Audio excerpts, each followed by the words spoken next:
मेरे चैनल को सब्सक्राइब करें और बेल आइकॉन को दबाएं ताकि मेरे हर वीडियो की नोटिफिकेशन आप तक पहुंचे और लाइक शेयर करना ना भूलें। हेलो दोस्तों, मैं विपिन कुमार आप सभी का विपिन क्लासेस में स्वागत करता हूं। दोस्तों, पिछले वीडियो में हमने सब बताया था क्या दोस्तों, सभी अधिनियम के अनुसार विकलांगताओं के प्रकार के बारे में। तो दोस्तों थोड़ा सा हम परिचय फिर से बता रहे हैं कि अगर आरसीआई अधिनियम की बात करें तो उसमें भी हमने बताया था विकलांगता 4 प्रकार की होती है। नेशनल ट्रस्ट एक्ट के अधिनियम में भी बताया था दोस्तों, उसमें विकलांगता 4 प्रकार की होती है। फिर उसी तरह PWD एक्ट 1995 में भी हमने देखा विकलांगता 7 प्रकार का होता था दोस्तों, 7 प्रकार को रखा गया है। फिर हमने जाना क्या, RPWD एक्ट 2016 में भी देखा दोस्तों 21 प्रकार की विकलांगताओं को शामिल किया गया है। तो दोस्तों आज हम जानेंगे, आज का टॉपिक हमारा क्या है, उन्हीं विकलांगताओं के कारण के बारे में। आखिरकार हमारे समाज में ये बच्चे क्यों होते हैं, ये बच्चे कैसे विकलांग हो जाते हैं, क्या क्या ऐसे कारण हैं जो बच्चे को विकलांग कर देता है दोस्तों। तो दोस्तों आज के टॉपिक में हम जानेंगे विकलांगता के कारण के बारे में। तो आइए दोस्तों स्टार्ट करते हैं, क्या होता है विकलांगता के कारण। आखिरकार क्यों बच्चे विकलांग पैदा हो रहे हैं दोस्तों, क्या क्या ऐसे कारण हैं जिनके कारण बच्चे विकलांग पैदा हो रहे हैं। तो आइए दोस्तों एक एक कारण के बारे में ध्यान से समझने का प्रयास करते हैं। तो दोस्तों हमारा हेडिंग जो है कॉजेज ऑफ डिसेबिलिटी, विकलांगता के कारण। तो दोस्तों हम अगर विकलांगता के कारण की बात करें तो इस पूरे कारण को हम मुख्यतः 4 भाग में पढ़ाने का प्रयास करेंगे दोस्तों।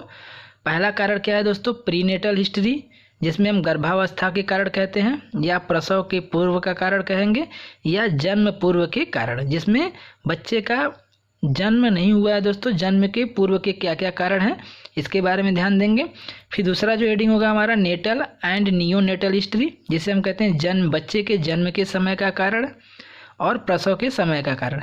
हम ये दोनों एक ही बात है दोस्तों, जन्म के समय का कारण कहिए या प्रसव के समय का कारण कहिए, दोनों की बात एक ही है, जिसे इंग्लिश में नेटल एंड नियोनेटल हिस्ट्री कहा जाता है। तो इसमें हम जानने का प्रयास करेंगे ऐसे कौन कौन से कारण है दोस्तों जो जन्म के समय बच्चे को डिसेबल बनाने का कारण बनता है। आगे हम जानेंगे तीसरा जो हमारा जो दोस्तों कारण है पोस्टनेटल हिस्ट्री, जिसको बोलते हैं बच्चे के जन्म के बाद का कारण, या बच्चे का प्रसवोत्तर के बाद का कारण, या जन्मोत्तर के बाद का कारण। तो आपको पूछा जाए जन्म के बाद का कारण या प्रसवोत्तर के कारण या जन्मोत्तर के कारण, अर्थात जन्म के बाद के कारण। तो दोस्तों ये पहले हम ये एक एक करके इसे समझने का प्रयास करते हैं। एक और कारण बताएंगे जो इन लोगों के इनके अलावा भी होता है, लेकिन मुख्यतः हमारे 3 ही होते हैं, लेकिन हम चौथा अलग से बताने का प्रयास किए हैं दोस्तों। आई होप आप लोगों को ये वीडियो ज़रूर अच्छा लगेगा। तो आइए फ्रेंड्स स्टार्ट करते हैं, क्या होता है विकलांगता के कारण। तो पहले हम कारण के बारे में जानते हैं, जिसे हम प्रीनेटल हिस्ट्री, हिंदी में अगर बात करें तो गर्भावस्था के कारण, या इसी दूसरे नाम से कह सकते हैं प्रसव पूर्व कारण, या कह सकते हैं जन्म के पूर्व के कारण। तो दोस्तों क्या ऐसा कारण है जो गर्भावस्था के समय कारण बनते हैं, जो बच्चे को विकलांग बनाने का कारण बनते हैं दोस्तों। तो गर्भावस्था का मतलब क्या होता है दोस्तों, कि जब माँ, गर्भावस्था को ध्यान से समझिएगा, जब माँ जिस दिन प्रेग्नेंट होती है, कोई भी स्त्री जब प्रेग्नेंट होती है, प्रेगनेंसी के दिन से लेके 9 महीने के समय को क्या बोला जाता है दोस्तों, गर्भावस्था। अर्थात गर्भधारण के दिन से लेकर 9 महीने के समय को गर्भावस्था कहा जाता है दोस्तों। तो उसी गर्भावस्था में ऐसे क्या क्या कारण होते हैं जो कि विकलांगता होने का कारण बनता है। तो जिसमें पहला हमारा कारण है एज ऑफ मदर्स, अर्थात माँ की उम्र। दोस्तों जो माँ का उम्र है वह भी बड़ा अहम रोल निभाता है बच्चे के विकलांग होने में। तो दोस्तों अगर हम माँ की उम्र की बात करें तो जो माँ है अगर वो गर्भधारण कर रही है तो उसका उम्र 18 से कम नहीं होना चाहिए, और दोस्तों 35 से ज़्यादा नहीं होना चाहिए दोस्तों, ये याद रखिएगा। तो जो माँ की उम्र होनी चाहिए 18 के ऊपर होना चाहिए और 35 से कम का होना चाहिए। तो यदि कोई भी ऐसी स्त्री जो गर्भधारण कर रही है, अगर उसका 18 से उम्र कम है, 18 साल से उसका उम्र कम है, या 35 साल से ज़्यादा है, 18 साल के पहले यदि कोई भी स्त्री माँ बनती है दोस्तों, तो वह भी विकलांगता होने का कारण हो सकता है। यदि वही महिला 35 साल की उम्र के बाद गर्भधारण करती है तो वह भी एक विकलांगता होने का कारण बन सकता है दोस्तों। तो माँ का उम्र कितना होना चाहिए, कम से कम 18 के पार होना चाहिए, 18 से ऊपर होना चाहिए और 35 से नीचे होना चाहिए दोस्तों। तो ये भी एक रीज़न होता है। उसी तरह हम बात करें जो गर्भावस्था का कारण है एबॉर्शन, एबॉर्शन को हिंदी में बोला जाता है गर्भपात। तो यदि कोई भी महिला प्रेग्नेंट होती है दोस्तों, तो यदि वह प्रेग्नेंट होने के बाद एबॉर्शन गर्भपात गोलियों का प्रयोग करके अपने गर्भ को मारने का प्रयास करती है, गर्भ को गिराने का प्रयास करती है, तो उसी को बोला जाता है गर्भपात। तो यदि दोस्तों ये जो गर्भपात होता है वह दो तरह का होता है, एक होता है अटेम्प्ट जो एबॉर्शन, एक होता है थ्रेटेंड एबॉर्शन। तो अटेम्प्ट एबॉर्शन का मतलब होता है दोस्तों उसमें गर्भ को एबॉर्शन गर्भपात करने का प्रयास किया जाता है, और थ्रेटेंड एबॉर्शन में होता है कि अचानक क्या होता है गर्भपात हो जाता है। तो किसी न किसी रीजन से यदि गर्भपात हो रहा है तो वह भी एक रीजन होता है बच्चे के विकलांग होने में। नेक्स्ट हम बात करेंगे दोस्तों RH इनकम्पैबिलिटी, इसे हिंदी में बोलते हैं RH अयोग्यता। जो RH अयोग्यता होती है दोस्तों, इसमें होता है कि जो हमारे ब्लड में पाए जाने वाला एक प्रोटीन होता है जिसे हम बोलते हैं RH फैक्टर। तो ये RH फैक्टर दोस्तों बड़ा अहम रोल निभाता है बच्चे के विकलांग होने में। तो दोस्तों ये RH पॉजिटिव नहीं, एक व्यक्ति क्या होता है, अगर हम पिता की बात करें तो पिता इसमें क्या होता है RH पॉजिटिव होता है, और माता क्या होती है RH निगेटिव होती है दोस्तों। तो यदि हमारे ब्लड में RH फैक्टर प्रेजेंट है तो हम बोलेंगे ब्लड को हमारा क्या है RH फैक्टर पॉजिटिव है, अर्थात हमारा ब्लड पॉजिटिव होगा। अगर किसी का ब्लड A है तो बोलेंगे A पॉजिटिव, B है तो बोलेंगे B पॉजिटिव, AB है तो बोलेंगे AB पॉजिटिव, O है तो हम बोलेंगे O पॉजिटिव। O पॉजिटिव का मतलब क्या हो गया दोस्तों, पॉजिटिव का मतलब हो गया कि हमारे ब्लड में RH फैक्टर पाया जा रहा है। यदि RH फैक्टर नहीं पाया जाता है तो उसी को बोलते हैं RH अयोग्यता। जिस भी व्यक्ति के ब्लड में RH प्रोटीन नहीं पाया जाएगा, RH फैक्टर नहीं पाया जाएगा, तो उसी को बोला जाता है RH इनकम्पैटिबिलिटी, अर्थात इसको बोलते हैं RH अयोग्यता। तो यह भी एक रोल होता है दोस्तों, यदि आपके ब्लड में RH फैक्टर नहीं है दोस्तों तो यह भी बच्चे के विकलांग होने में एक अहम रोल निभाता है। नेक्स्ट हमारा दोस्तों ब्लीडिंग ड्यूरिंग लेट प्रेगनेंसी। कोई भी स्त्री यदि प्रेग्नेंट होने के बाद, गर्भधारण करने के बाद भी उसके शरीर से क्या हो रहा है, क्या हो रहा है, ब्लड निकल रहा है दोस्तों, ब्लीडिंग हो रहा है, रक्त का स्राव हो रहा है, तो वह भी एक रीजन हो सकता है दोस्तों। ध्यान दीजिएगा, हम ये नहीं कह रहे हैं कि होगा ही, हो सकता है कि यह कारण बन जाए बच्चे के विकलांग होने में।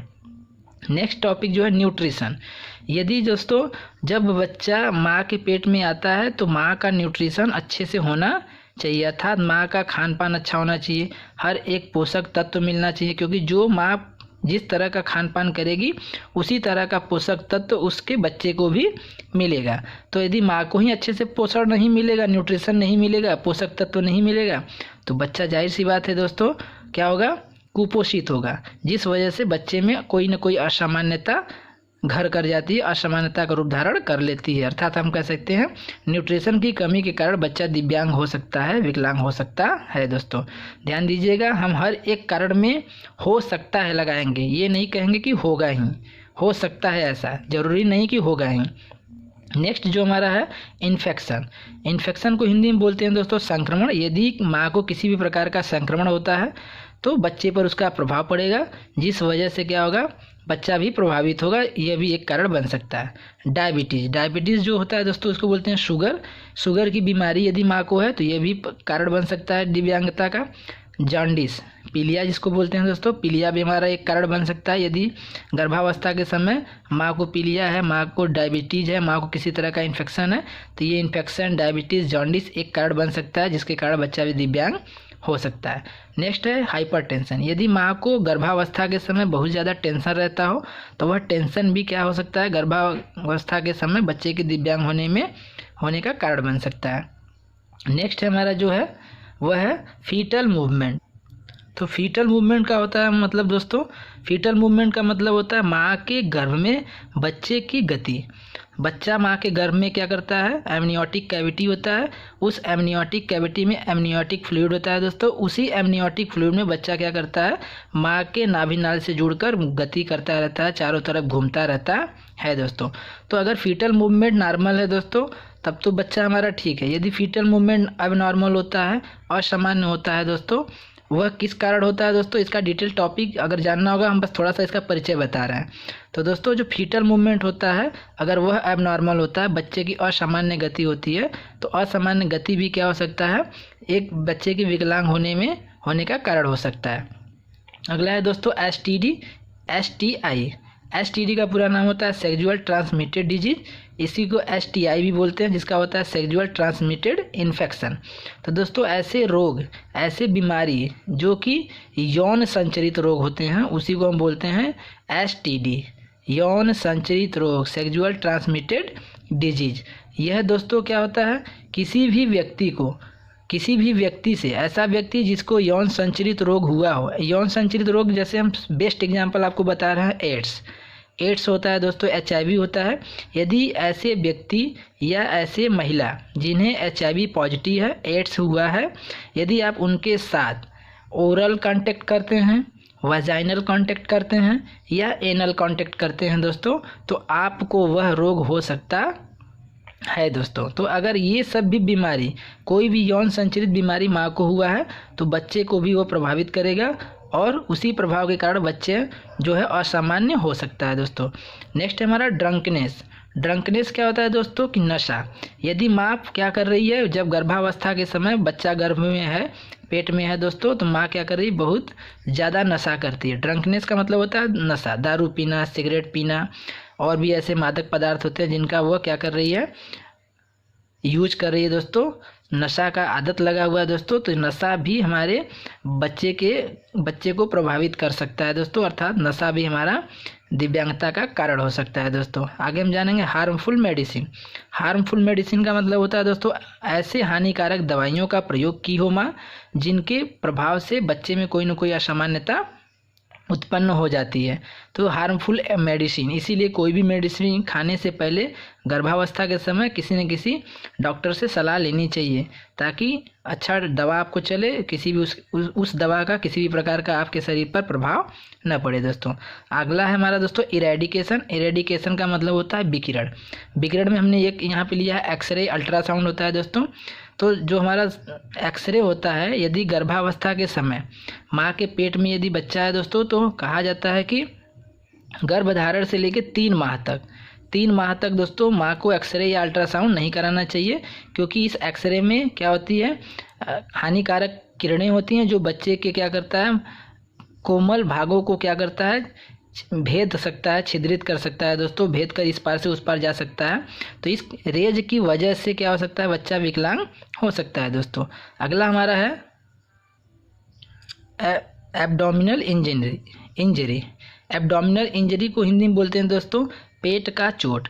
यदि जब माँ के पेट में बच्चा है दोस्तों, गर्भावस्था के समय जब माँ के पेट में बच्चा है दोस्तों, अगर माँ के पेट में किसी भी प्रकार का आघात पहुँचता है, चोट लगता है, तो उस चोट के कारण भी बच्चा क्या हो सकता है, असामान्य पैदा हो सकता है दोस्तों।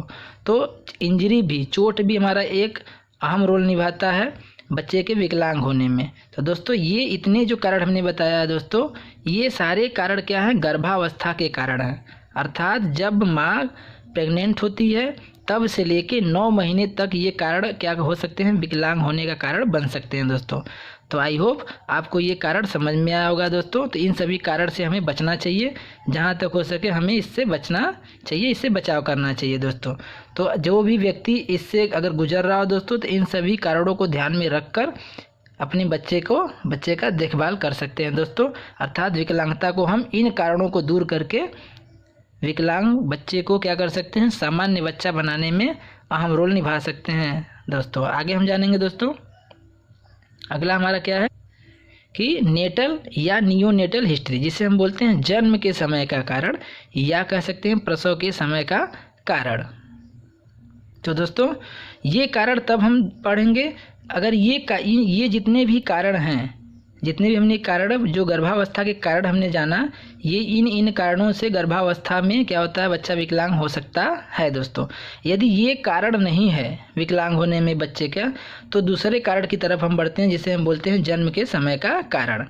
तो ऐसा कौन कौन कारण है जो बच्चे के जब बच्चे का जन्म होता है तो उस जन्म के समय कारण बनते हैं, जिनके वजह से बच्चा विकलांग हो सकता है। तो पहला होता है दोस्तों डिलीवरी प्लेस।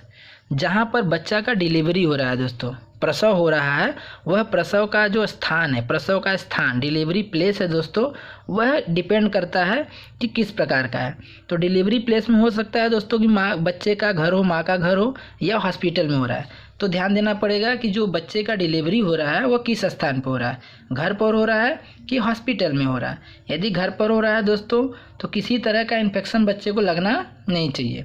एक प्रशिक्षित दाई से क्या करना चाहिए, माँ की डिलीवरी करवाना चाहिए, जो पढ़ा लिखा हो दोस्तों। जिनको जानकारी नहीं है डिलीवरी के बारे में, यदि वो प्रसव कराएगा तो जाहिर सी बात है बच्चे को किसी न किसी का प्रॉब्लम हो सकता है दोस्तों। उसी तरह यदि हॉस्पिटल में हो रहा है तो हॉस्पिटल में प्रशिक्षित क्या होते हैं, दाइयाँ होती हैं, नर्स होते हैं, डॉक्टर होते हैं, जो कि क्या करते हैं, हर एक मायने में पढ़े लिखे होते हैं। उन्हें हर एक रीजन का बारीकी से पता होता है दोस्तों। तो आई होप ये डिलीवरी प्लेस आपको समझ में आएगा। यदि डिलीवरी प्लेस के स्थान में किसी भी तरह का इन्फेक्शन होता है तो बच्चे में कोई ना कोई असामान्यता पैदा हो सकता है दोस्तों। नेक्स्ट हमारा डिलीवरी टर्म। जो डिलीवरी टर्म है दोस्तों, डिलीवरी टर्म को हम 3 भागों में बांट सकते हैं। एक तो टर्म होता है फुल टर्म, दूसरा होता है प्री मैच्योर टर्म, और तीसरा जो होता है पोस्ट मैच्योर टर्म। तो फुल टर्म का मतलब होता है दोस्तों बच्चे का जो डिलीवरी हो रहा है वो फुल समय में हो रहा है, अर्थात 9 महीने का कंप्लीट हो गया है उसकी गर्भावस्था। 9 महीने के बाद बच्चे का क्या हो रहा है, प्रसव हो रहा है। तो 9 महीने के बाद यदि बच्चे का प्रसव हो रहा है तो उसको हम बोलेंगे नॉर्मल डिलीवरी टर्म। तो इसमें किसी भी बच्चे को प्रॉब्लम होने की संभावना बहुत कम होती है। लेकिन अगर हम बात करें जो डिलीवरी का टर्म प्री मैच्योर है, प्री मैच्योर टर्म है, अर्थात जिसको बोलते हैं दोस्तों प्री मैच्योर का अविकसित, जिसमें बच्चा 9 महीने का नहीं होता है दोस्तों, 8 महीने का होता है, 7 महीने का होता है, 8.5 महीने का होता है, तो अर्थात 9 महीने से पहले ही बच्चे का क्या हो जाता है, जन्म हो जाता है दोस्तों। तो ये डिलीवरी टर्म में आता है। तो यदि इसी को बोला जाता है कि बच्चे 7 महीने का पैदा हुआ, 7वां सा पैदा हुआ है, 6ठे महीने में बच्चा पैदा हो गया, 8वें महीने में ही बच्चा पैदा हो गया, तो वो हमारा होता है प्री मैच्योर डिलीवरी टर्म दोस्तों। तो ये प्री मैच्योर डिलीवरी टर्म में ही हमारा क्या हो सकता है, बच्चे के विकलांग होने का कारण बन सकता है, क्योंकि उसमें बच्चे का पूरा शरीर विकसित नहीं होता है अच्छे से। 7 ही महीने का बच्चे में अच्छे से पूर्ण विकास नहीं हो सकता है, उसमें बहुत सारे प्रॉब्लम होंगे। जन्म के समय में सांस लेने में प्रॉब्लम होगा, खाने का प्रॉब्लम होगा दोस्तों। तो ऐसे बहुत सारे प्रॉब्लम होंगे जो बच्चे के असामान्य होने का कारण बनता है। जो तीसरा हमारा दोस्तों डिलीवरी टर्म है उसे बोलते हैं पोस्ट मैच्योर। पोस्ट मैच्योर का मतलब होता है कि बच्चा 9 महीने के पार करने के बाद बच्चा पैदा हो रहा है। क्योंकि नॉर्मल डिलीवरी होता है दोस्तों, बच्चा 9 महीने का हो गया, प्रसव हो जाता है, बच्चा पैदा हो जाता है। लेकिन अगर ऐसा भी होता है कि 9 महीने के बाद, देखिए 2, 4, 5 दिन, 10 दिन कोई मायने नहीं रखता दोस्तों, लेकिन नॉर्मली 9 महीने के दिन में ही बच्चा पैदा हो जाना चाहिए। लेकिन फिर भी ऐसा नहीं होता। 9 महीने के बाद भी बहुत सारे ऐसे होती हैं माँ जिनका 9 महीने के बाद भी बच्चा पैदा नहीं होता, ज़्यादा टर्म लेता है, ज़्यादा समय लेता है दोस्तों प्रसव होने में। तो उसको बोलते हैं पोस्ट मैच्योर डिलीवरी टर्म। तो यह भी एक कारण बन सकता है दोस्तों बच्चे के विकलांग होने में। नेक्स्ट हमारा लेबर ड्यूरेशन। जो लेबर ड्यूरेशन है दोस्तों, इसमें लेबर ड्यूरेशन का मतलब होता है कि प्रसव का समय। प्रसव का समय होता है दोस्तों, एक निश्चित समय होता है। यदि प्रसव निश्चित समय में हो जाता है तब तो वो नॉर्मल है। लेकिन अगर प्रसव के समय में ज़्यादा समय लग रहा है, अर्थात बच्चे को जन्म लेने में ज़्यादा समय लग रहा है, तो वो भी एक रीज़न हो सकता है दोस्तों, ताकि बच्चे के प्रसव के ज़्यादा समय लगने से बच्चे पर ऊपर प्रभाव पड़ता है दोस्तों, जिसके कारण बच्चा असामान्य हो सकता है। नेक्स्ट है हमारा लेबर इंडक्शन। जो लेबर इंडक्शन होता है दोस्तों, लेबर इंडक्शन का मतलब होता है प्रसव दर्द दोस्तों। तो जो लेबर इंडक्शन होता है इसे बोलते हैं हिंदी में प्रसव का दर्द। तो दोस्तों ये जो लेबर ड्यूरेशन है, लेबर ड्यूरेशन तो हो गया कि प्रसव की अवधि, कि जो प्रसव की अवधि है वह निश्चित अवधि के अंतर्गत हो रहा है। अगर प्रसव बच्चे को जन्म लेने में समय ज़्यादा लग रहा है तो ज़्यादा लगने का क्या कारण हो सकता है, बहुत सारे ऐसे कारण हैं जिनकी वजह से बच्चे का प्रसव बहुत देर तक होता है दोस्तों। अर्थात हम कह सकते हैं जैसे दर्द उठा, लेबर इंडक्शन पहले होता है दोस्तों, लेबर इंडक्शन को हिंदी में बोलते हैं प्रसव दर्द। तो प्रसव का जो दर्द होता है, अर्थात जब बच्चा को पैदा होना रहता है तो माँ के पेट में दर्द होना शुरू होता है दोस्तों, उसी दर्द को हम बोलते हैं लेबर इंडक्शन। तो वह इंडिकेट करता है हमें दोस्तों, इंडिकेट करता है, सूचित करता है कि अब बच्चे का प्रसव होने वाला है, दर्द उभर पेट में दर्द क्या हो रहा है, शुरू हो गया है, बच्चे का प्रसव होने वाला है। तो उस इंडक्शन को पेट के जो लेबर इंडक्शन है, प्रसव का दर्द है, उसी को हम बोलते हैं लेबर इंडक्शन। तो ये लेबर इंडक्शन भी क्या होता है, कभी कभी महिलाओं में क्या होता है कि लेबर इंडक्शन कई ज़्यादा देर तक होता है। लेबर इंडक्शन होगा लेकिन बच्चा पैदा नहीं हो पाता है, फिर 1-2 दिन बाद फिर लेबर इंडक्शन बढ़ेगा, फिर ऐसे करते करते टाइम बढ़ता जाता है दोस्तों। तो उसी को हम बोलते हैं लेबर ड्यूरेशन। तो जो प्रसव का अवधि है वो भी ज़्यादा समय तक नहीं होना चाहिए, एक नॉर्मल अवधि के अंतर्गत बच्चे का जन्म हो जाना चाहिए। नेक्स्ट हमारा डिलीवरी टाइप। तो दोस्तों हमारा जो डिलीवरी टाइप है, डिलीवरी टाइप में आपको ध्यान देना पड़ेगा कि बच्चे का जो डिलीवरी है, डिलीवरी का प्रकार कैसा है, प्रसव कैसा है, किस प्रकार का हुआ, बच्चे का प्रसव नॉर्मल हुआ कि इंस्ट्रूमेंटल हुआ कि सिजेरियन हुआ। यदि बच्चे का डिलीवरी नॉर्मल हो रहा है दोस्तों, नॉर्मल प्रकार से बच्चा पैदा हो जा रहा है, बिना किसी ऑपरेशन का हो रहा है, तो हमारा बच्चा वो स्वस्थ होगा और नॉर्मल होगा, उसमें किसी प्रकार की असामान्यताएं नहीं होंगी। लेकिन परंतु हम कह सकते हैं डिलीवरी अगर क्या हो रहा है, इंस्ट्रूमेंटल टाइप का हो रहा है, जिसमें बच्चे का प्रसव किसी न किसी इंस्ट्रूमेंट से क्या किया जाता है, बच्चे का प्रसव कराया जाता है। तो वहाँ पे डर इस बात का रहता है कि बच्चे का जो प्रसव हो रहा है इंस्ट्रूमेंटल हो रहा है, तो इंस्ट्रूमेंटल की वजह से बच्चे में किसी प्रकार का चोट ना लगे, इंजरी ना लगे, उस वजह से बच्चा असामान्य हो सकता है। बात आती है अब तीसरे जो हमारा टर्म है डिलीवरी टाइप में, उसको बोलते हैं सिजेरियन डिलीवरी, जिसमें माँ का सिजेरी करके ऑपरेशन करके बच्चे का प्रसव कराया जाता है। तो उसमें भी चांस रहता है अगर थोड़ी सी भी लापरवाही बरती जाए तो बच्चा असामान्य हो सकता है दोस्तों। आगे हम जानेंगे प्रेजेंटेशन। प्रेजेंटेशन को हिंदी में बोलते हैं प्रस्तुतिकरण। प्रस्तुतिकरण का मतलब होता है बच्चा किस तरह से प्रस्तुत हो रहा है, बाहर निकल रहा है। तो 2 तरह का होता है, एक हमारा जो प्रेजेंटेशन होता है उसको बोलते हैं नॉर्मल, दूसरा होता है दोस्तों एबनॉर्मल। नॉर्मल का मतलब होता है कि बच्चे का जब सर की तरफ से प्रस्तुतकरण होता है, अर्थात बच्चा का जो जन्म हो रहा है वो सर की तरफ से हो रहा है, तो उसे हम बोलेंगे नॉर्मल प्रेजेंटेशन, अर्थात बच्चे का जो बाहर निकलना हो रहा है वो सर की तरफ से हो रहा है, जिसको बोलते हैं सिफेलिक प्रेजेंटेशन। तो सिफेलिक जो प्रेजेंटेशन होता है दोस्तों उसे हम बोलते हैं नॉर्मल प्रेजेंटेशन। यदि सिफेलिक प्रेजेंटेशन के अलावा किसी अन्य प्रकार से पैर के बगल से किसी अन्य तरह से बच्चे का प्रेजेंटेशन हो रहा है, प्रसव हो रहा है दोस्तों, बाहर निकल रहा है, तो उसको हम बोलेंगे एबनॉर्मल प्रेजेंटेशन। नेक्स्ट है हमारा प्रोलैप्स कार्ड। माँ का जो नाभि नाल होता है, प्रोलैप्स कार्ड को बोलते हैं नाभि नाल। तो माँ का नाभि नाल बच्चे के नाभि नाल से जुड़ा होता है दोस्तों। माँ का जो नाभि नाल होता है वो बच्चे के नाभि से जुड़ा रहता है और इसी नाभि नाल से जो भी पोषक तत्व होता है माँ के अंदर वो बच्चे के अंदर ट्रांसमिट होता है। तो ये प्रोलैप्स कार्ड भी क्या बनता है, रीजन बनता है डिसेबिलिटी का। कैसे? क्योंकि जो प्रोलैप्स कार्ड होता है दोस्तों इसी के द्वारा बच्चा क्या आता है, एमनियोटिक कैविटी के अंदर, बच्चेदानी के अंदर क्या करता है, मूव करता रहता है। तो दोस्तों जो माँ का नाभि नाल होता है, यदि उसी नाभि नाल में बच्चा लिपट जाए, अर्थात हम कह सकते हैं गले में लिपट जाए, तो बच्चे को क्या हो सकता है, किसी भी प्रकार की असामान्यता हो सकता है दोस्तों। तो नाभि नाल बच्चे के गले में फंस सकता है, जिसकी वजह से बच्चा को सांस लेने में दिक्कत हो सकती है और बच्चे में किसी न किसी रूप में असामान्यता उत्पन्न हो सकती है। तो प्रोलैप्स कार्ड भी हमारा एक डिसेबल्ड होने का कारण होता है दोस्तों, हो सकता है दोस्तों, होगा नहीं, हो सकता है। बर्थ वेट, बर्थ वेट का मतलब होता है दोस्तों जन्म के समय बच्चे का वजन। तो जन्म के समय बच्चे का वजन कितना होना चाहिए, 2.5 से 3 kg के बीच में होना चाहिए, या तो 2.5 kg या 2.5 से 3 के बीच में जन्म बच्चे का वेट होना चाहिए। 2.5 kg से कम है, 3 kg से ज़्यादा है दोस्तों, तो वह भी एक माना गया है दोस्तों कि जिसको बोलते हैं अगर 2.5 kg से कम है तो बच्चे का वजन कम है दोस्तों। अगर 3 से ज़्यादा है तो बच्चे को बोलते हैं हाई वजन है, जिसको बोलते हैं हाई बर्थ वेट, और कम है तो उसको बोलते हैं low birth weight. LBW HBW, ध्यान दीजिएगा दोस्तों, यहाँ पे 2 शब्द यूज किया रहे हैं हम, LBW और एक होता है HBW। जिसको LBW बोलते हैं लो बर्थ वेट, NBW को बोलते हैं, HBW को बोलते हैं दोस्तों हाई बर्थ वेट, अधिक जन्म के समय बच्चा का वजन होना और कम होना। तो कम होना भी ज़्यादा होना भी एक हमारा डिसेबिलिटी का कारण हो सकता है दोस्तों, क्योंकि बच्चे का जन्म के समय वजन कितना होना चाहिए, 2.5 से 3 kg के बीच में होना चाहिए। आगे हम बात करेंगे कलर ऑफ बेबी। बच्चे का जो कलर है वह हल्का गुलाबी होना चाहिए, गुलाबी रंग का, हल्का गुलाबी रंग का होना चाहिए। नीला रंग या अदर कोई रंग बच्चे का कलर होता है तो वह भी एक हमारा डिसेबिलिटी होने का कारण हो सकता है, बच्चे में किसी न किसी प्रकार का असामान्यता देखने को मिल सकती है दोस्तों। तो हमारा कलर ऑफ बेबी, बच्चे का जो रंग है वह हल्का गुलाबी कलर का होता है। जब बच्चा पैदा होता है दोस्तों, तो बच्चे का जन्म के समय दोस्तों, जन्म के समय बच्चे का कलर कैसा होना चाहिए? हल्का गुलाबी रंग का होना चाहिए। इस रंग के अलावा कोई अदर रंग, नीला रंग या कुछ अदरवाइज रंग, पीला रंग दिखता है तो वह भी एक अलग हमारा असामान्यता को इंडिकेट करता है दोस्तों। आगे हमारा lack of oxygen, lack of oxygen को भी बोलते हैं ऑक्सीजन की कमी होना।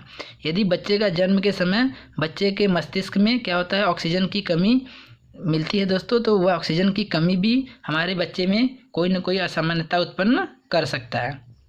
नेक्स्ट हमारा रेस्पिरेटरी डिस्ट्रेस, जन्म के समय बच्चे में ऑक्सीजन की कमी होगी तो बच्चे को रेस्पिरेटरी डिस्ट्रेस होगा, अर्थात सांस लेने में कोई ना कोई कठिनाई जरूर होगी दोस्तों। तो respiratory distress, lack of oxygen, ये दोनों कारण हमारे डिसेबल्ड होने के कारण बनते हैं। नेक्स्ट हमारा मल्टीपल प्रेगनेंसी, यदि माँ का जो गर्भ है उसमें एक नहीं बल्कि दो या दो से अधिक बच्चे क्या हैं? माँ के पेट में हैं। तो दोस्तों मल्टीपल प्रेगनेंसी का मतलब होता है दो या दो से अधिक बच्चे का गर्भ में होना।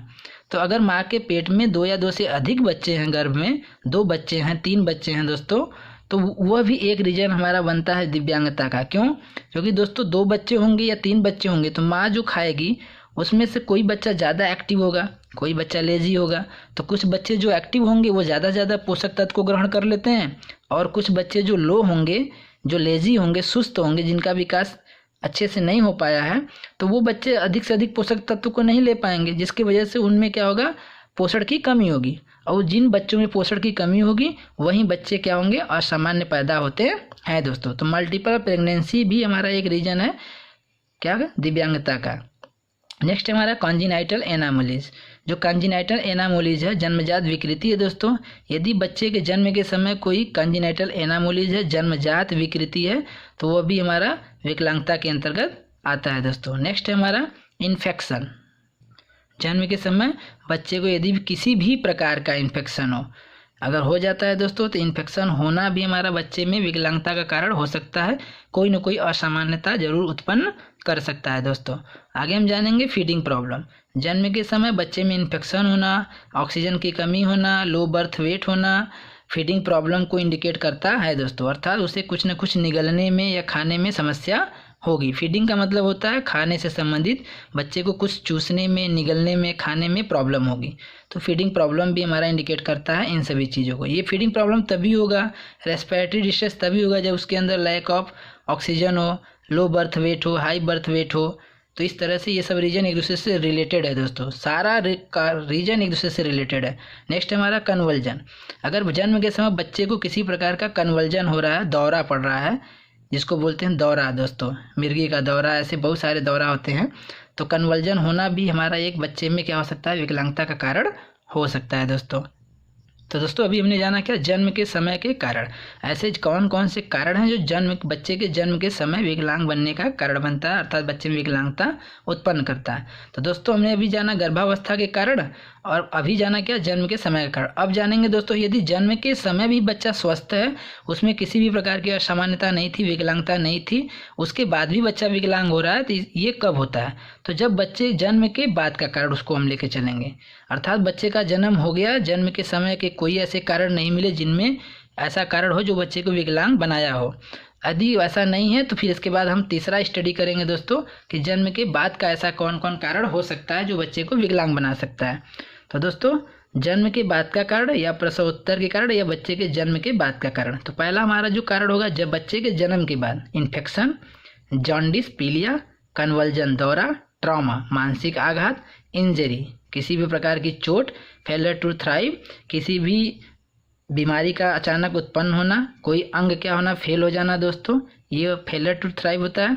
न्यूट्रिशनल डिसऑर्डर, जन्म के बाद बच्चे को अच्छे से पोषक तत्व नहीं मिला दोस्तों, तो जब अच्छे पोषक पदार्थ नहीं दिए जाएंगे, बच्चे का लालन पालन अच्छे से नहीं होगा, तो उसमें क्या हो जाएगा? पोषक तत्व की कमी होगा, जिसकी वजह से बच्चे में कोई ना कोई विकलांगता उत्पन्न हो जाएगा, बच्चा कुपोषित हो जाता है। नेक्स्ट हमारा इम्यूनाइजेशन, जिसको हिंदी में बोलते हैं टीकाकरण। तो बच्चे के जन्म के बाद बच्चे को समय समय से जो भी टीका लगाना होता है वो टीकाकरण भी करवाते रहे दोस्तों। तो दोस्तों इन्फेक्शन होना, जॉन्डिस, पीलिया होना, दौरा पड़ना, ट्रॉमा, मानसिक कोई आघात बच्चे को पहुंच जाए, इंजरी, बहुत भयानक चोट लग जाए दोस्तों को, फेलियर टू थ्राइव, किसी प्रकार का अंग का अचानक फेल होना, न्यूट्रिशनल डिसऑर्डर जिसको हम बोलते हैं पोषक तत्व की कमी के कारण बच्चे में कुपोषित हो जाता है, कुपोषण हो जाता है। इम्यूनाइजेशन अर्थात हम कह सकते हैं बच्चे का सही से टीकाकरण नहीं होना। अगर बच्चे को समय समय से टीकाकरण करवाते रहेंगे तो जन्म के बाद बच्चे का ये भी एक कारण बन सकता है कि वो विकलांग पैदा हो जाए। नहीं दोस्तों, विकलांग हो सकता है क्योंकि जन्म हो चुका है बच्चे का, जन्म के बाद का कारण हम पढ़ रहे हैं।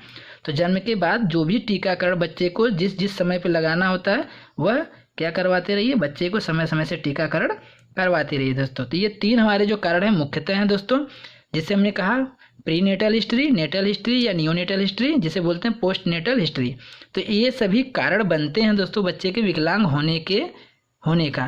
तो दोस्तों इन सभी कारण का अगर हम क्या कर दें, हटा दे दोस्तों, इन कारण से बचाव कर लें तो हमारा बच्चा क्या होगा, सामान्य बच्चा होगा, विकलांग बच्चा नहीं होगा दोस्तों। इसके अलावा भी हमने कहा था दोस्तों एक और कारण जानेंगे जो कि इसी से रिलेटेड है, आगे उसी को भी देख लेते हैं दोस्तों। एक और कारण हम जानेंगे दोस्तों जो बच्चे में विकलांग होने का कारण बन सकता है दोस्तों। तो आइए दोस्तों स्टार्ट करते हैं। गर्भावस्था से पहले का कारण, अर्थात जब किसी व्यक्ति की शादी से पहले का कारण, अर्थात जब किसी भी महिला की या पुरुष की शादी नहीं हुई है तो शादी से पहले ऐसे क्या कारण हो सकते हैं जिसके कारण बच्चा विकलांग हो सकता है। तो पहला कारण हो सकता है दोस्तों आनुवांशिक। यदि किसी भी स्त्री में कोई आनुवांशिक बीमारी है, आनुवांशिक विकलांगता है उसके परिवार में, जो परिवार भाई पीढ़ी दर पीढ़ी चला आ रहा है, चाहे वो पुरुष हो चाहे महिला हो दोस्तों, तो आनुवांशिक कारण भी हमारे बच्चे को विकलांग बनाने का एक कारण होता है दोस्तों। इसीलिए हम ऐसे बीमारियों में, ऐसे रोगों को, ऐसे विकलांग घरों में शादी नहीं करते जहाँ पे जन्मजात पीढ़ी दर पीढ़ी कोई बीमारी या विकलांगता चली आ रही हो दोस्तों। तो यदि किसी भी व्यक्ति के शरीर आनुवांशिक शरीर में बीमारी है या विकलांगता है दोस्तों तो वह भी एक कारण हो सकता है। तो जिस व्यक्ति से उसकी शादी होगी, अगर पुरुष में है, जिस महिला से होगी तो गुण उनके जरूर बच्चों में आएगा। तो इस वजह से दोस्तों आनुवांशिक कारण भी बच्चे का विकलांग होना एक कारण बनता है। नेक्स्ट हमारा रक्त संबंध में शादी करना, जिसको बोलते हैं ब्लड कंसैंग्यूनिटी। रक्त संबंध में शादी करना मतलब दोस्तों किसी भी लड़के की शादी यदि किसी लड़की से हो रहा है या लड़की की शादी लड़के से हो रहा है तो वह रक्त संबंध में नहीं होना चाहिए दोस्तों। रक्त संबंध का मतलब होता है कि अपने जितने जो क्लोज रिलेशन वाले होते हैं, जितने भी रिश्तेदार होते हैं, जैसे मम्मी हमारी हो गई दोस्तों, किसी भी बच्चे की मम्मी की बहन के रिश्तेदारों में शादी नहीं करना चाहिए, मामा के घर में शादी नहीं करना चाहिए। तो ये हमारे जो क्लोज रिलेशन होते हैं, जिनका हमारा खून का रिश्ता कहा जाता है दोस्तों, तो उनमें शादी नहीं करना चाहिए। इसी को बोला जाता है रक्त संबंध में शादी करना। तो किसी भी व्यक्ति की शादी करना हो तो रक्त संबंध से छोड़कर दूर रिश्ता करना चाहिए दोस्तों। दूर का मतलब नहीं है कि बहुत दूर, रक्त संबंध से दूर होना चाहिए दोस्तों। उसका रक्त हमारे जैसे एक ही माँ के 3 बच्चे हैं दोस्तों, तो 3 बच्चे हैं, अब उसी माँ की एक और बहन है, उसके भी बच्चे होंगे, तो उसके भाई भी होंगे, तो उसके भाई के भी बच्चे होंगे। तो इस तरह से रिश्ते में नहीं करना, जिसको हम बोलते हैं मौसी या मामा। तो क्योंकि हमारी ही जो मम्मी होगी उन्हीं की जो बहन होगी उनके बच्चे और हमारा खून उनका खून एक होगा, हमारे आनुवंशिक गुण उनके आनुवंशिक गुण एक होंगे, क्योंकि जो मौसी, मामा और मम्मी ये तीनों एक ही माता पिता के संतान होंगे। तो इन तीनों में जो रक्त का गुण होगा, आनुवंशिक गुण होगा दोस्तों, वो सेम होगा, और उनके द्वारा आने वाले जो बच्चे होंगे उन बच्चों में भी आनुवंशिक गुण क्या होंगे, समान होंगे। तो जिस वजह से क्या हो सकता है, अगर रक्त संबंध में हम ऐसे शादी करते हैं, रक्त संबंध में, क्लोज रिलेशन में, तो दोस्तों वहाँ पर भी विकलांगता होने के चांसेस काफ़ी ज़्यादा बढ़ जाती है। नेक्स्ट है दोस्तों नशा, जिसको इंग्लिश बोलते हैं इंटॉक्सिफिकेशन या ड्रंकिनेस। यदि कोई भी व्यक्ति पुरुष हो या महिला हो, वो पहले से ही क्या हो रही है, शादी से पहले ही बहुत ज़्यादा नशा करती हो, चाहे पुरुष हो चाहे महिला, नशा इतना ज़्यादा करती हो, उस नशे का प्रभाव भी हमारे गर्भ पर पड़ता है, माँ के गर्भ पर पड़ता है, बच्चे पुरुष पर भी पड़ता है दोस्तों। वह नशा क्या कर सकता है, हमारे बच्चे में आने वाले समय में असामान्य रोग उत्पन्न कर सकता है दोस्तों। नेक्स्ट हमारा गुणसूत्रीय असामान्यता, जिसे इंग्लिश में बोलते हैं जेनेटिक या क्रोमोजोमल डिसऑर्डर। गुणसूत्रीय असामान्यता का मतलब होता है कि यदि आनुवंशिक से रिलेटेड है, मतलब दोस्तों ये आनुवंशिक तो हो गया कि जो पीढ़ी दर पीढ़ी चला आ रहा है, कोई बीमारी या कोई विकलांगता। गुणसूत्रीय असामान्यता का मतलब है आनुवंशिक नहीं है, लेकिन अचानक हमारे जो गुणसूत्र होते हैं जो हम आपको दोस्तों आपको पता होगा कि मनुष्य के शरीर में 23 जोड़ी गुणसूत्र होते हैं। अगर बिना जोड़े की बात करें तो 46 गुणसूत्र होता है। अगर उन गुणसूत्रों में कोशिका विभाजन के समय या अचानक म्यूटेशन की वजह से कोई असामान्यता उत्पन्न हो जाए तो दोस्तों गुणसूत्रों की संख्या घट जाती है या बढ़ जाती है। अर्थात 23 जोड़ी से 22 जोड़ी हो जाएगा, 18 जोड़ी हो जाएगा दोस्तों, या 46 की जगह 47 हो जाएगा, 45 हो जाएगा। घट बढ़ जाना गुणसूत्रों का गुणसूत्रीय असामान्यता कहलाता है। तो गुणसूत्र का घटना और बढ़ना गुणसूत्रीय असामान्यता होता है। तो यदि अगर किसी भी व्यक्ति के शरीर में गुणसूत्रीय असामान्यता होता है, कोशिका का घट जाना बढ़ जाना होता है, तो वह भी हमारा कारण विकलांग होने का होता है। इस कारण भी बच्चे विकलांग बन जाते हैं, बच्चे पैदा होते हैं। नेक्स्ट हमारा हानिकारक दवाओं का प्रयोग, harmful medicine, use of harmful medicine. शादी से पहले पुरुष या महिला ऐसे हानिकारक दवाओं का बहुत ज़्यादा प्रयोग किए हों जो उनके, अगर हम महिला की बात करें तो अगर महिला अगर हानिकारक दवाओं का बहुत ज़्यादा प्रयोग की है, यूज की है, तो वह हानिकारक दवा उस स्त्री के गर्भ को क्या कर देगा, इतना ज़्यादा हानि कर देता है, हानिकारक कर देता है, हानि पहुंचा देता है कि उसमें जो बच्चा गर्भ में जब ठहरेगा तो वह बच्चा जरूर किसी न किसी असामान्यता से ग्रसित होगा। नेक्स्ट हमारा गर्भपात किया हुआ, अर्थात ऐसी महिला जो शादी से पहले ही क्या हो गई है, माँ बन गई हो और वो अनचाहे बच्चे को क्या कर रही है, गर्भपात के जरिए गर्भपात करके उसे गर्भ को क्या कर दी है, गिरा दी है दोस्तों। तो ऐसे ही वो एक बार कई बार की होगी जिसके कारण उस गर्भपात की गोलियों के प्रभाव के कारण इतना ज़्यादा आघात पहुंचा होगा उस बच्चेदानी में, उस स्त्री के बच्चेदानी में, कि वह गर्भ जो होगा उसमें गर्भ ठहरने वाला में जो गर्भ ठहरेगा तो एकदम वीक होगा। गर्भ का जो पावर होगा, फीटस का जो पावर होगा, बच्चेदानी की जो शक्ति होती है वो क्षीण हो जाएगी। तो यदि महिला बहुत ज़्यादा कई बार गर्भपात की है तो उसकी वजह से भी क्या हो सकता है, यदि वो फिर कभी माँ बनती है तो उस कंडीशन में भी बच्चा क्या हो सकता है, असामान्य पैदा हो सकता है, क्योंकि उसने कई बार गर्भपात करने का प्रयास किया है। उस गर्भपात करने की वजह से अगर फिर उसकी शादी होती है और उसके वो फिर माँ बनती है तो उसका जो गर्भ होगा उस गर्भ में क्या होगा, वो पावर पहले की तरह नहीं होगा जो पहले सामान्य में रहता है दोस्तों। तो उसमें ठहरने वाला जो बच्चा होगा प्रेगनेंसी के बाद वह ज़रूर किसी न किसी असामान्यता से, बीमारी से या दोस्तों कह सकते हैं विकलांगता से ग्रसित बच्चा उत्पन्न हो सकता है दोस्तों। तो आई होप दोस्तों आपको सारा वीडियो अच्छा लगा होगा दोस्तों। ये हमने कारण बताया है दोस्तों। अलग अलग विकलांगता को जब हम डिटेल से पढ़ेंगे तो उसमें भी अलग अलग कारण आएंगे दोस्तों, जिनमें से आपको समझ में आएगा कि यही कारण कहीं ना कहीं वही कारण पढ़ेंगे जो इसमें हम पढ़ाएं दोस्तों। तो आई होप आज का कारण, विकलांगता का कारण किन किन कारणों से होता है, कब कब होता है दोस्तों, गर्भावस्था के कारण, जन्म के समय के कारण, जन्म के बाद के कारण दोस्तों, शादी गर्भावस्था से पहले का कारण दोस्तों, अर्थात जिसे हम शादी से पहले का कारण कह सकते हैं। तो दोस्तों हमने एक एक कारण के बारे में डिटेल से पढ़ाने का प्रयास किया है दोस्तों।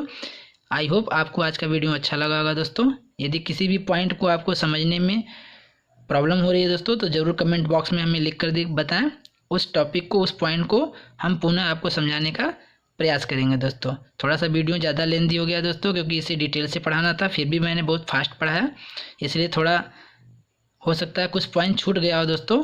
अगर कुछ छूटा भी हमको महसूस होता है तो उसे हम किसी न किसी पॉइंट में अगले वीडियो में उसे हम बताने का प्रयास करेंगे दोस्तों। आई होप आज का वीडियो अच्छा लगा होगा दोस्तों। Thank you.